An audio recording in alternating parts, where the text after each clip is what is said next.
Cher peuple de Dieu, chers internautes, bienvenue à cette nouvelle émission Intime de Dieu. Après avoir donné votre vie à Jésus, une fois que vous êtes venu à Jésus, tel que vous êtes et qu'il vous a accepté tel que vous êtes, alors, ce matin, notre thématique, que faire après avoir confessé Jésus-Christ comme Seigneur et Sauveur? Vous convenez avec moi qu'il s'agit d'une question. Il ne s'agit pas des exercices de la religion, mais il s'agit d'une vie. Comme vous l'avez sûrement appris, la vie chrétienne n'est pas une religion, mais une vie communiquée par le Christ.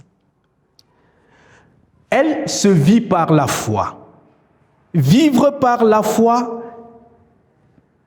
c'est marcher en comptant sur celui à qui vous avez donné votre vie. Et vivre par la foi, ce n'est pas reposer sur son intelligence ou sur une expérience, mais c'est reposer sur le fondement même de la foi chrétienne, la parole de Dieu. La Bible à ce sujet nous dit qu'il n'y a pas de foi qui nous vient en dehors de la parole de Dieu. D'après Romains 10, 17, la foi vient de ce qu'on entend et ce qu'on entend vient de la parole de Dieu. Vous convenez avec moi qu'on ne peut pas vivre la vie chrétienne sans se fonder sur la parole de Dieu. Il faut d'abord avoir une Bible. Il faut avoir une Bible. La Bible est la parole de Dieu révélée aux hommes. C'est l'autorité en matière de foi. Il faut avoir une Bible, il faut se procurer une Bible pour connaître la pensée et la volonté de Dieu à notre sujet. Et si on a déjà une Bible, il ne faudrait pas la traiter comme un fétiche, mais il faudrait la lire. Il faudrait sonder les Écritures. Les disciples pouvaient dire, nous sondons les Écritures parce que nous croyons trouver en elles la vie. La pensée de Dieu s'y trouve. À cet effet, Josué chapitre 1, verset 8, nous dit ceci. Que ce livre de la loi ne s'éloigne point de ta bouche, médite-le jour et nuit pour agir fidèlement selon tout ce qui est écrit, car c'est alors que tu auras du succès dans tes entreprises, c'est alors que tu réussiras. Nous comprenons à travers ce texte que lire la parole est une chose, la méditer en est une autre. Méditer la parole de Dieu, c'est chercher à connaître la pensée de Dieu et la vivre, la serrer dans son cœur. Et David, ayant fait cette expérience, il se posa cette question. Comment le jeune homme rendra-t-il pur son sentier? Et il trouve la réponse. En méditant ta parole, en la serrant dans son cœur, afin de ne pas pécher contre toi. Oui, le psaume numéro 1, au verset 2, nous dit que nous devons méditer la parole de Dieu pour pouvoir marcher dans ses sentiers. Et lorsqu'on la médite, on devient comme un arbre planté près d'un courant d'eau.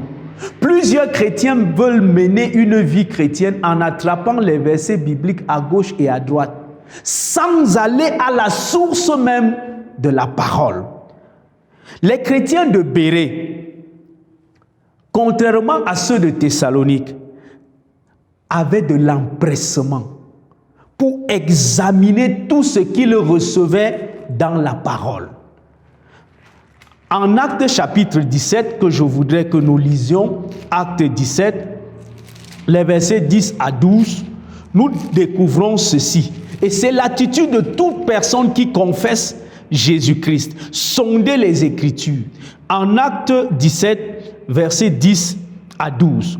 Aussitôt les frères firent partir de nuit Paul et Silas pour Bérée. Lorsqu'ils furent arrivés, ils entrèrent dans la synagogue des Juifs. Ces Juifs avaient des sentiments plus nobles que ceux de Thessalonique. Ils reçurent la parole avec beaucoup d'empressement et ils examinaient chaque jour les Écritures pour voir si ce qu'on leur disait était exact. Méditer la parole nous donne d'être à l'abri des fausses doctrines et d'avoir un solide fondement pour notre vie chrétienne. Également, il faut fréquenter une assemblée. Car l'assemblée est la communauté des frères qui professent la même foi, qui professent la seigneurie de Jésus-Christ. Ça, on peut le voir dans Actes 2, 42 à 47. Les chrétiens étaient tous réunis tous les jours. Ils sondaient les Écritures, ils professaient la même foi, ils témoignaient Jésus-Christ, ils louaient Dieu. On ne peut pas être chrétien seul. Certains estiment qu'ils peuvent rester dans la maison et voir la télévision, ils sont chrétiens. Non. Dieu dit que tu dois te retrouver avec des frères. D'après le psaume 127, il est doux et agréable pour des frères de demeurer ensemble. C'est là que l'Éternel envoie la bénédiction. La vie communautaire favorise donc le témoignage. On est édifié lorsqu'on est ensemble. Les chrétiens, ils persévéraient d'après Acte 2 dans la prière et dans l'enseignement, dans la communion fraternelle. La vie chrétienne est une vie fraternelle, une vie des frères et des sœurs qui sont unis par le Christ et puis peuvent partager leurs peines, leurs moments de joie et se réconforter dans la foi. Il y a une chose qui est marquante dans Actes des Apôtres, chapitre 2. Les premiers chrétiens étaient assidus au temple. Pas comme un acte religieux, mais comme un acte d'adoration. Lorsque tu viens donc à Jésus, tu laisses Jésus te diriger et tu deviens un adorateur. Ton assiduité est un acte d'adoration. Et l'auteur aux Hébreux dit, n'abandonnez pas votre assemblée, car abandonner son assemblée, c'est le signe même de la rétrogradation. Plusieurs aujourd'hui pensent qu'il y a une assemblée qui est parfaite. Non, c'est Christ qui est parfait. C'est lui qui est Seigneur de l'assemblée. Et dans l'assemblée, on est édifié, on se rapproche davantage du Seigneur. Mon frère, toi qui es venu à Jésus, cherche une assemblée, des véritables enfants de Dieu où Christ est adoré, où la parole est enseignée et prêchée. Et rends-toi là-bas pour l'adorer chaque jour, pour participer aux études bibliques et cherche la face de Dieu dans sa parole. Il se laissera trouver par quiconque le cherche. Je t'invite à prier avec moi. Père, que ta parole qui a retenti ce matin, tu désires nous voir pas être greffés à une religion, mais être greffés à toi. Et ta parole est le fondement sur lequel repose notre foi. Si la foi vient de ce qu'on entend vient de ta parole. Donne-nous d'examiner chaque jour ce qui vient de ta parole. Que la parole des hommes passe, mais la tienne reste et soit gravée dans nos cœurs. Je te prie pour quelqu'un qui était encore hésitant et qui doutait même de l'autorité de ta parole. Donne-lui de recevoir une parole, de la lire et qu'elle soit expérimentée par lui, par la vertu du Saint-Esprit. Tu te charges de nous convaincre par ta parole. Convainc chacun au contact de ta parole. Donne à tous ceux qui t'ont donné leur vie d'aimer ta parole